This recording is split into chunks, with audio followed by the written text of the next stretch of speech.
रात के 12 बज चुके थे। मूवी थिएटर का लास्ट शो 12:21 पर खत्म होना था। सिमरन जो वहां एज ए हाउस मैनेजर काम कर रही थी, अपनी ड्यूटी ओवर होने का वेट करते हुए बाहर के बिगड़ते मौसम को खिड़की से देखती है। चारों तरफ बिजली कड़कने की गूंज, कोहरा, तेज हवाएं, संकेत था तेज बारिश के आने का। मौसम बिगड़ता देख सिमरन घबराई हुई महसूस कर रही थी। इतने में घड़ी की आवाज सिमरन का ध्यान अपनी ओर खींचती है। घड़ी में 12:21 देखकर सिमरन राहत की सांस लेती है और थिएटर रूम की तरफ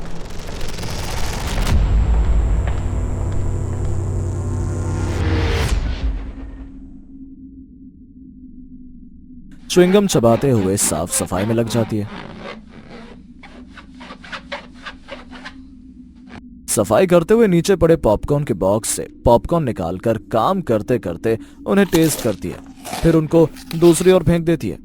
सिमरन जैसे ही नीचे रखे हुए कोल्ड ड्रिंक की सिप लेती है, अचानक सिप के साथ उसे की आवाज सुनाई देती है।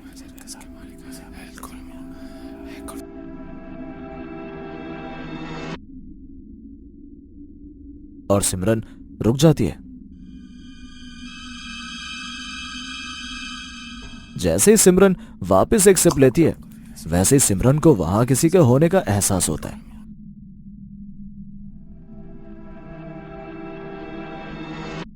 सिमरन की धड़कन तेज होने लगती है।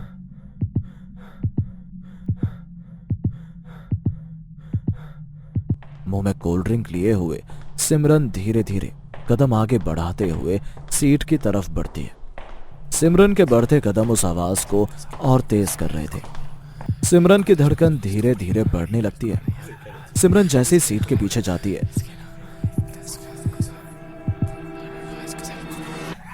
तभी अचानक दो बच्चे मास्क पहने हुए बाहर आते हैं, हंसते हुए। डरा दिया, डरा दिया।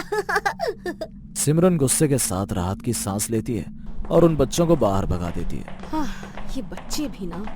सिमरन अपने काम की तरफ लौट ही रही थी कि उसे किसी के कदम की आवाज सुनाई देती है। वो अपनी जगह पर खड़ी होकर धीरे धीरे अपनी गर्दन मोड़ती है और उसकी दोस्त उसके पीछे खड़ी मिलती है। क्या हुआ सिमरन? बड़ी घबराई हुई हो? अरे कुछ नहीं, कुछ शैतानी बच्चे इधर उधर घूम रहे हैं। अभी थोड़ी देर पहले उन्होंने कुछ प्रैंक किया था। मैंने सोचा वापस वो बच्चे कुछ प्रैंक कर रहे होंगे और तुम भी तो अचानक मेरे सामने आ गई। अरे मैं तो ये पूछने आई थी कि तुम अकेले थिएटर क्लोज कर दोगी या मैं तुम्हारी हेल्प करूं? नहीं, मैं कर दूंगी। तुम्हें डर तो नहीं लगेगा ना?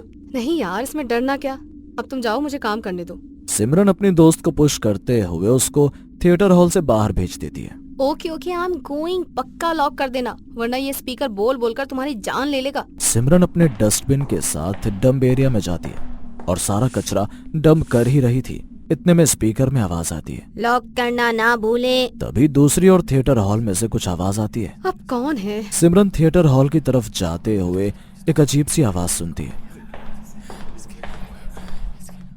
थिएटर हॉल में घुसकर सिमरन देखती है मूवी जो कि थिएटर हॉल में चल रही थी।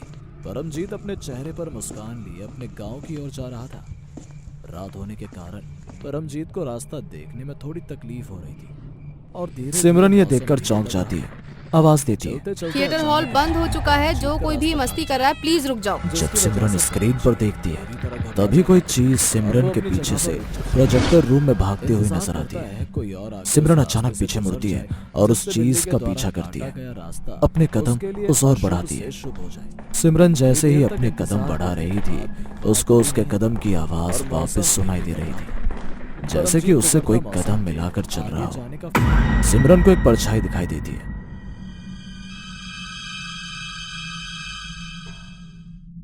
सिमरन अचानक उसकी तरफ भागती है, मगर वहां कोई नहीं होता।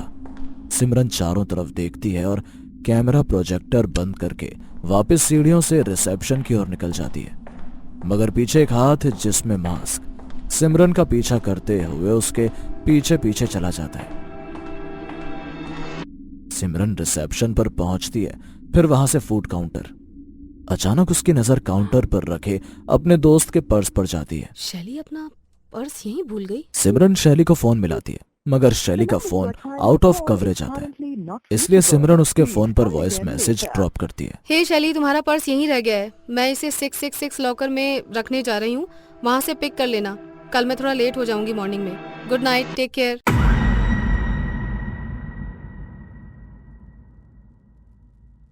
सिमरन फोन रखकर पॉपकॉर्न बकेट खाली करने में लग जाती है। पॉपकॉर्न की बकेट खाली करते करते सिमरन को कुछ अजीब सा महसूस होता है, जैसे कोई बार बार उसके पीछे से गुजर रहा हो। जब सिमरन पीछे मुड़कर नीचे की ओर देखती है तो फ्लोर पर पैरों के निशान छप रखे होते हैं। सिमरन चारों तरफ देखती है मगर कोई दिखाई नहीं देता। सिमरन को कभी दाएं कभी बाएं से अजीबो गरीब आवाजें सुनाई देने लगती है।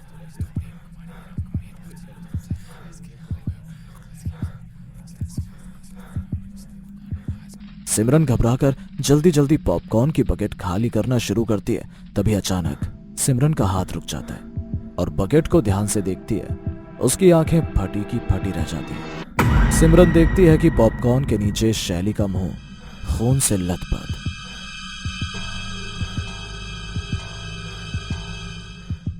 इतने में कदमों की आवाज और तेज हो जाती है और सिमरन की ओर आती हुई दिखाई देती है। सिमरन के चिल्लाने की आवाज आती है। मास्क वाला आदमी सिमरन को अपनी ओर खींचता है। आखिर शैली की मौत कैसे हुई? क्या सिमरन जिंदा बच पाई? कौन था वो आदमी या कोई आत्मा? जानने के लिए बने रहिए।